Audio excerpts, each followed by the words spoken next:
Salah satu rumah warga di perumahan Samata Mumbul A5 Kelurahan Benua Kecamatan Kuta Selatan mengalami kerusakan pada tembok penyengker.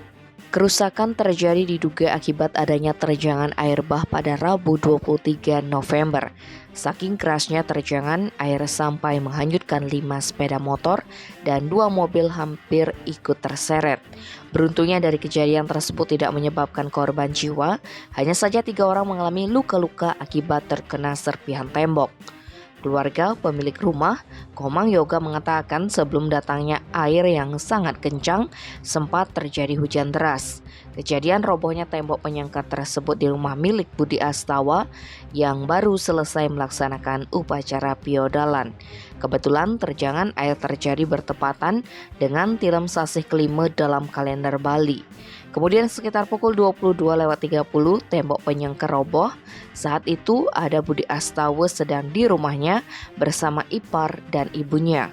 Ketiganya pun terkena serpihan dari tembok yang mengakibatkan luka-luka pada kaki. Selain merobohkan tembok, terjangan air juga menghanyutkan 5 sepeda motor yang terparkir di luar rumah. Bahkan ada 1 sepeda motor terseret masuk ke gorong-gorong.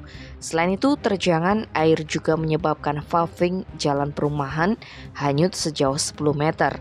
Salah satu warga yakni Nyoman Susilo menerangkan kejadian robohnya tembok penyengker diakibatkan adanya aliran air dari lahan kosong yang lebih tinggi dari rumah korban. Bahkan ia sempat melihat air yang begitu deras dan menginformasikan kepada korban. Namun berselang beberapa saat tembok rumah korban terjatuh.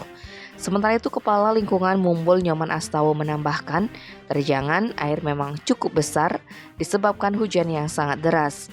Pihaknya mengaku telah turun ke lokasi untuk melakukan pemantauan. Ia juga membenarkan adanya tembok roboh dan korban luka-luka. Tim Bali Express melaporkan.